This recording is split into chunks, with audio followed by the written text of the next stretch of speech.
What's going on, YouTubers? It's the Natural Born Thriller, and welcome everyone to AEW All Out 2020 preview, where I give you the list of matches that's gonna happen on All Out, including the one match on the buy-in, and I'm gonna get to that, to everything that I can, the best I can, because I'm working, and I want to get this up before the pay-per-view itself comes up, and also working to the buy-in. So here we go. Now, originally, they were supposed to be in Chicago, Illinois for the anniversary from last year's All Out. But unfortunately, due to the pandemic, that changed the world around and turned the world upside down. They've been doing their shows like for a good. It started since March or around or close to the end of February, where it's been happening for a good 6 months, where almost like 6 months, to say the least, where they've been doing this in Jacksonville, Florida, in Daly's place. And since then, they've been doing a good job of the shows and doing a good job of making sure everything is all, what's the word called? A tight ship, a tight shop, something like that in a way, instead of a sloppy shop, if you know what I mean. But yeah, so yeah, it's unfortunate that they can't do it in Chicago, but hey, at least we got some crowds coming in now for routines to All Out, which is good. We're having crowds for AWs for, and we're going to see more crowds in the routines to All Out instead of again to 500 crowds from the Dynamite shows, and Dark in a way. I think with Dark is about a little bit fans on there, based on how I seen it. But yeah, that's basically it for that one. So let's get into the matches now for routines to AEW All Out, starting with the buy-in. Okay, there are two matches now. One has been updated, and I'm gonna get to it right now. It's a tag team match that's gonna feature Joey Janela. Oh, oh yeah, it's not a tag team match actually. It's gonna be a one-on-one match. And based on what I'm seeing here too, they moved one match from the buy-in to the pay-per-view, which I thought was a bad idea. But at the same time, I'll get to that later. But here are the two matches that have been updated. The two matches updated for the buy-in: Joey Janela being accompanied by Sonny Kiss versus Serpentico being accompanied by Luther. So it's gonna be Joey Janela versus Serpentico. I'm gonna go with Serpentico to win here because I don't think Joey Janela's gonna win here anyway, because he barely wins matches anyways, unless he's lucky. Then we get to Private Party, which is going to be Isaiah Cassidy and Mark Quinn, obviously, because they are Private Party, versus the Dark Order, which is going to feature Alex Reynolds and John Silver. And in this match, I think the Private Party is going to win here. I don't think John Silver and Alex Reynolds is going to win because they barely win matches either, unless they're lucky. But I see Private Party ends up winning the match, and there you go. And that's my buy-in, which is a preview of that one. And now we're going to come into the pay-per-view itself of All Out. Alright folks, now let's get into the card itself for the pay-per-view of the All Out 2020 for AEW. So they moved the match of Shit Baker versus Big Swole on the pay-per-view, since that was the story that was been up on TV. So that whole thing is going to happen at the all out pay-per-view instead of the buy-in, which is very disappointing because I don't care about this feud at all. Didn't care about the build-up of the feud. The feud is garbage. The feud is trash. Not because of Big Swole, but because of Shit Baker. Shit Baker to me is nothing to me in professional wrestling. But this match is happening on the pay-per-view, and the match is called Tooth and Nail match. What the hell does that mean? What kind of match is going to be with these to Tooth and Nail? I have no idea, to be honest with you. So I don't care about the match at all. If I don't miss this, if this is the first match that will open up the show and I miss it, I wouldn't care. But it's basically Shit Baker being copied by Rebel versus Big Swole. And I'm gonna go with Big Swole for the win here, because here's the thing too: if Shit Baker is back, in the ring, and she hasn't improved anything, with her time, being away from injury, then I was right by her all along. She's garbage. She's trash. She will never improve in the ring, because to be honest with you, I don't see any appeal of her in the ring as well, other than her, the switchblade that she does. I mean not switchblade, the swing blade. Switch. I think about Jay White, by the way, who actually can wrestle, unlike Chip Baker. So yes, I'm gonna go with Big Swole to win, but I think on paper they're gonna have Chip Baker win because she's getting over with the crowds, the fans in a way, most likely the fans online where tends to what she does as a heel, even though I think it's trash, and especially with her calling herself Michael Jordan, which is laughable and a joke. So they might have Chip Baker win, but I'm going for Big Swole here for the win.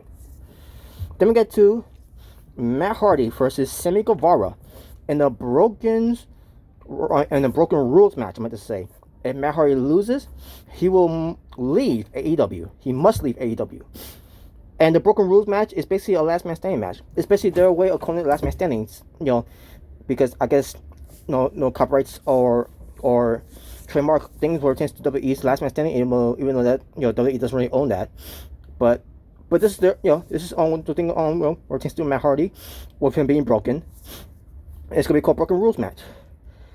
Basically, it could be their version of last man standing, and it's predictable here because I don't see Matt Hardy losing here. I don't see Matt Hardy leaving AEW, so Matt Hardy's gonna win. Sammy Guevara, unfortunately, is gonna lose, and there you go. Jurassic Express, Jungle Boy, and Luchasaurus versus the Young Bucks of Matt and Nick Jackson. This tag team match is going to be just a regular tag team match. It's going to be a fun tag team match to watch, especially when it seems to see how they're going to continue on the story with the Young Bucks. Now, turning a new leaf where they're not going to have fun anymore. They're going to be serious. They're going to be. It's a whole new version of the Young Bucks, like we've seen in the past before. When they were in Bullet Club. But they're also before round 2 at the time too as well. But this one, they're not about smiling anymore. They're about showing mean faces and everything. And I think it's gonna lead them to turn heel in this match on Jurassic Express. But I think they're gonna win. The Young Bucks are gonna win. But if Jurassic Express wins, that will basically lead to the breaking point where the Young Bucks are gonna turn on Jurassic Express and and turn heel, and hopefully they'll be on Marco Stuntgrove too. Because I know he's going to be there at ringside for Jurassic Express. But I'm going to go with the Young Bucks to win. And we'll see how happens later on. Where it tends to another tag match I'm going to get to later on.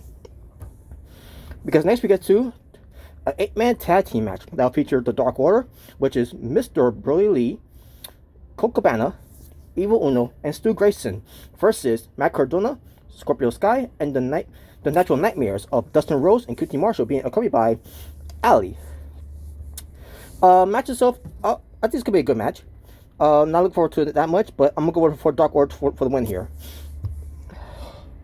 Then we get to the 21-man Casino Battle Royale. The winner will receive a future AEW World Championship title match between either Jon Moxley or MJF, which we'll get to later.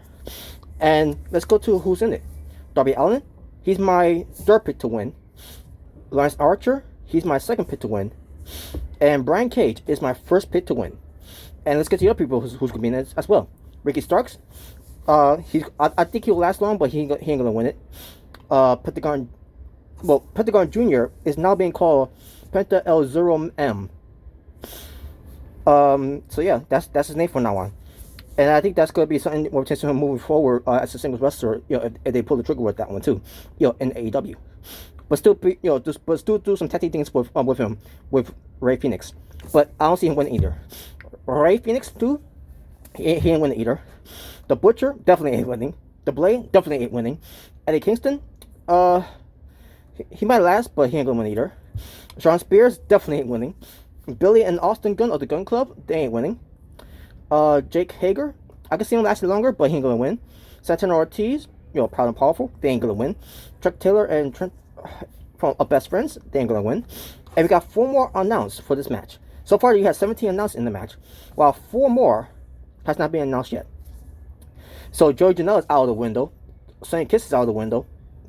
But it won't be surprising if they have Sonny Kiss in there just to piss off the panels of the Asylum, which I think is great. But anyways, But here's what I think is going to be in it: Brian Pillman Jr., Tommy Dreamer, because you know what, the violence is coming in AEW, which they haven't done much of the promo of it. All they did is did roll argos of it that pertains to Tommy Dreamer coming to AEW. So I could see Tommy Dreamer being in this match. Hopefully, we get to see the return of Pac. If there's any any updates about him, traveling again, but we'll see. And the fourth person that I would love to see, someone from outside of AEW, I love to see Jay Lethal, or if not Jay Lethal, maybe Nick Aldis. If not Nick Aldis, I don't know who you could put in there. That could be a surprise in in this Casino Battle Royal. But it'll be interesting to see who is going to be. So yeah, there you go. Now for the ones that has been announced yet, I don't think they're gonna win, but we'll see what happens or who's going to be in it, and we'll see it from there. But my 3 picks again is Brian Cage, Lance Archer, and Darby Allin. If I had to pick one person to win this Casino Battle Royal, I go with Lance Archer. We get to the AEW Women's World Championship. Hikaru Shida, the champion, versus the NWA Women's World Champion, the challenger, Thunder Rosa. This match itself is going to be amazing. I know it's going to be amazing. Thunder Rosa is one of the best women's wrestlers in the world. Hikaru Shida is one of those best women's wrestlers in the world too, as well. And what better way to do it than to have an NWA Women's World Champion facing the AEW Women's World Champion with the AEW Women's title belt be on the line, and clashing under the umbrella of AEW on All Out.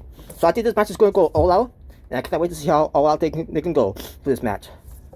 As far as going to win here, I don't see Thunder Rosa winning.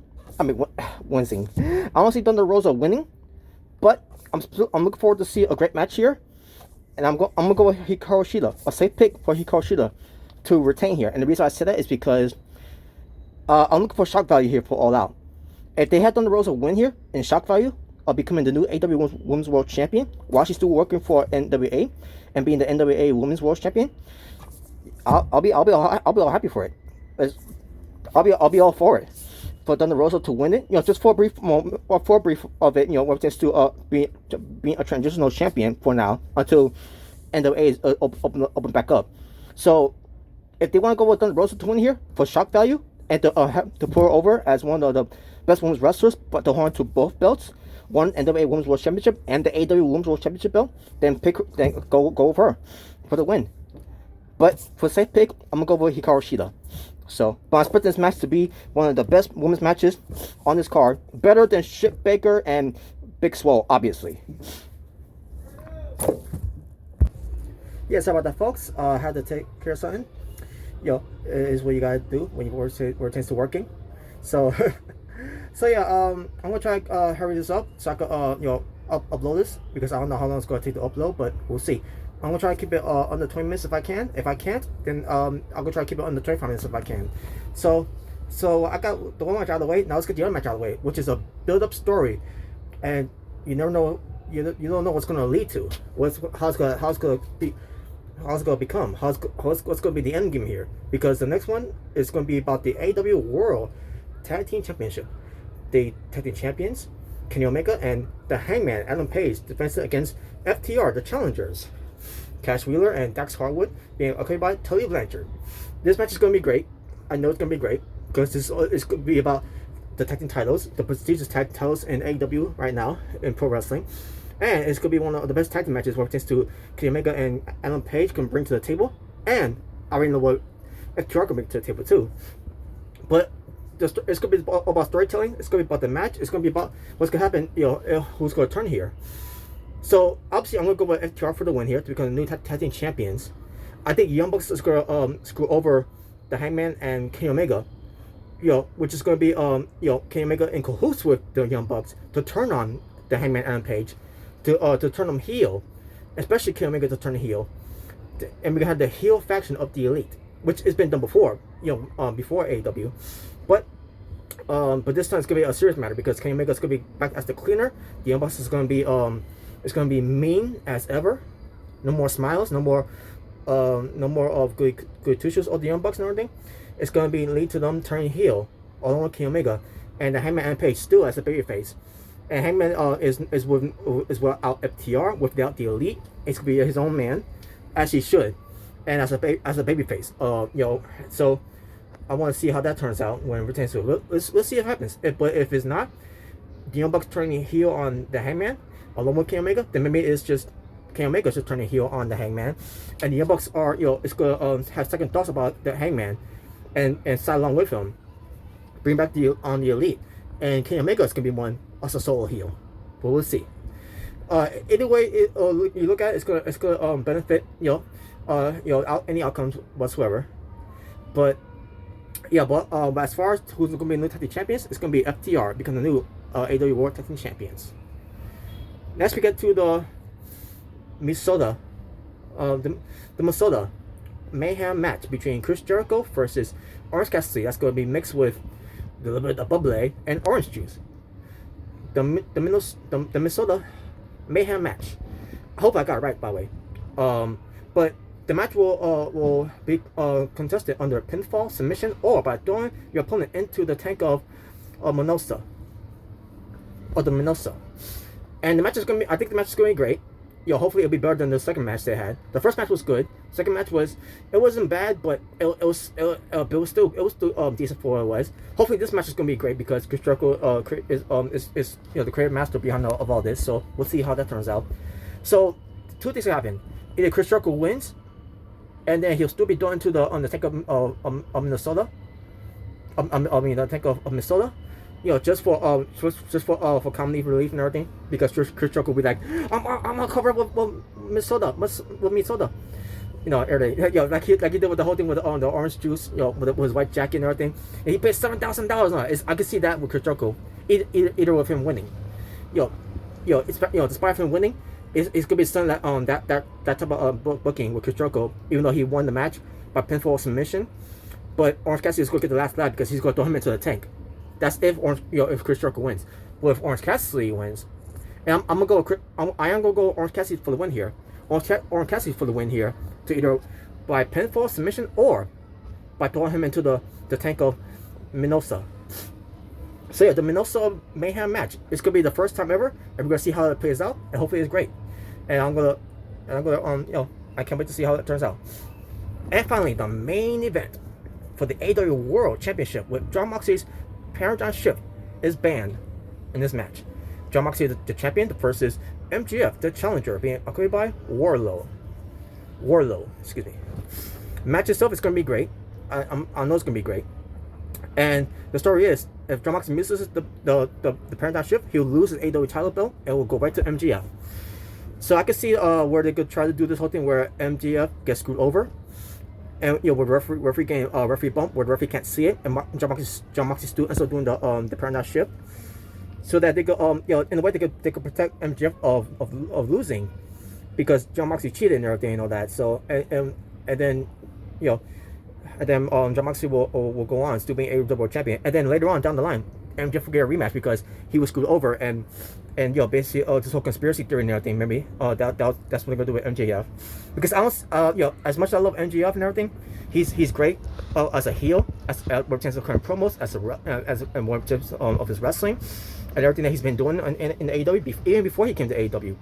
He's ready for that spot, but I'm not going for him for the win. I'm going for Jon Moxley to win still, to be the AEW World Champion, and then if you could still continue on. Hopefully, if they do that, the whole thing with Jon Moxley still means the Paradigm Shift, they gotta do it right. Not like WWE's bullshit, like they did with Seth Rollins and Randy Orton back in 2015. From that steel cage match from Extreme Rules, which was terrible. The way they did that. So hopefully, the way they do it is the right way, and the right booking, and the right production of that match. But we'll see. But there you go, folks. That's my predictions for it on the almost 20 minutes. So I did a good job here. So I'm going to end from there. I'm going to try to upload this before AEW comes on. We're to All Elite. We're all out, meant to say, of 2020. So that being said, thank you for watching. It's the Natural Born Thriller saying peace on the streets. But this was your AEW All Out 2020 preview. And yeah, So with that being said, you all stay well, stay safe, take care of yourself, everything that's going on in the world. Love one another. God bless. Live in peace and harmony. I am out here. Ta-ta for now.